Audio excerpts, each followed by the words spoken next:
Do you think you have what it takes to adapt and evolve in a survival of the fittest world? Can you use your skills to eat before you're eaten? No. You don't? Seriously? Okay, well, maybe we should try a simpler version.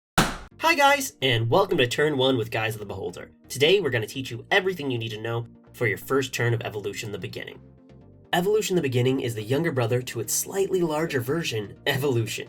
In this game, you'll create species that will need to adapt in an ecosystem where food is scarce and predators roam. The goal is to help them multiply, thrive, and eat as much food as possible. You'll get points for the food your species eat during the game, number of cards in play, and in your hand.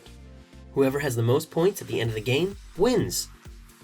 The game should come with one rulebook, but who needs it when you're watching this dope video?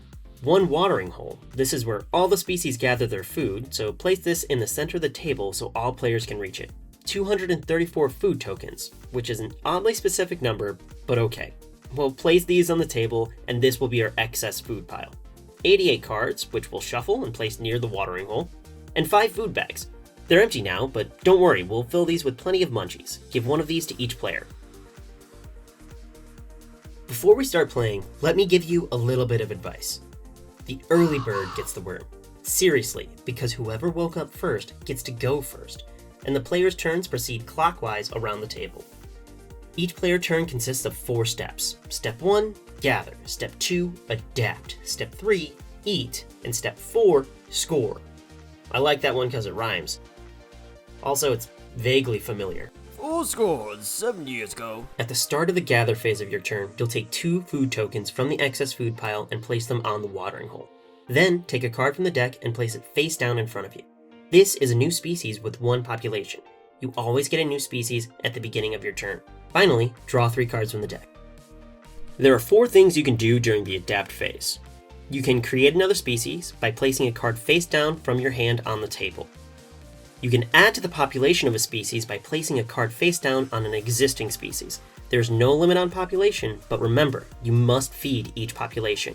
You got mouths to feed. You can add traits by placing cards face up above species. Traits modify your species to help them survive and eat as much food as they can. A species can have up to 3 traits and may not have duplicate traits. Pages 10 to 11 of the rulebook has descriptions of each trait. You didn't throw out the rulebook, did you? Don't worry, the trait is also described on each card. There are 4 kinds of traits in the game.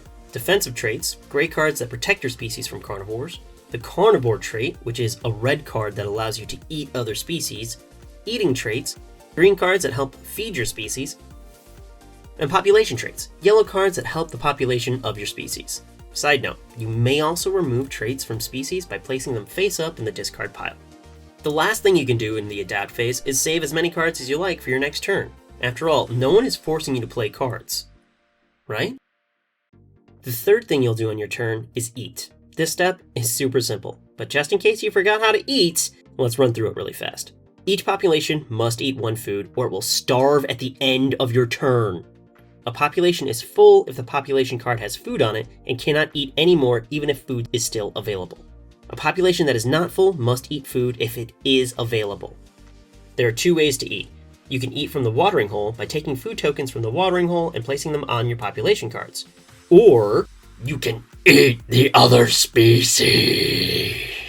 Yeah! A species with the carnivore trait never feeds from the watering hole. Instead, they must try to attack other species to eat as much food as possible. Step 1. Choose a species to attack. Your carnivore can attack the species of other players or your own, but they must have the right traits to overcome all the defensive traits of that species. If a species has the flight trait, then your carnivore will also need the flight trait to attack that species. Likewise, if the species has the flight and speed trait, the carnivore will also need the flight and speed trait. Step 2. Reduce the population of the attacked species by 1. The carnivore chooses which population gets eaten and places it face up in the discard pile. If there was any food on the population card, it goes into the food bag of the attacked player. If a population is reduced to 0, then the population is extinct, which we'll talk about in just 1 sec. Step 3. Feed the carnivore. Take 2 food from the excess food pile and place them on the carnivore's population cards.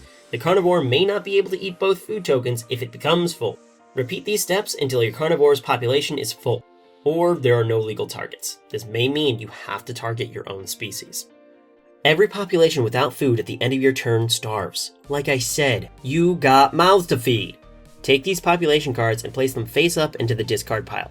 Remember, if a population is reduced to 0 species, it's extinct. When a species is extinct, the owner discards the trait cards on that species and draws new cards equal to the number of traits discarded. The new cards go into your hand to be played on your next turn. You do not draw cards to replace the lost population. And lastly, score. Place all food tokens you have eaten in your food bag to be counted at the end of the game. Any food left in the watering hole remains there for the next player's turn, so make sure you eat as much as you can each turn. When the deck runs out, shuffle the discard pile to create a new deck. Then play until the player to the right of the first player finishes the next turn. That way each player has had the same amount of turns and the game is over. Then you count your score. You get 1 point for each food in your bag, each food on your population cards, each card you have on the table, and each card in your hand. Whoever has the most points wins. If there's a tie, the rules say you must order a pizza and play again. I'm not joking, those are the rules. I literally did not write them. That's everything you need to know for your first turn of Evolution: The Beginning.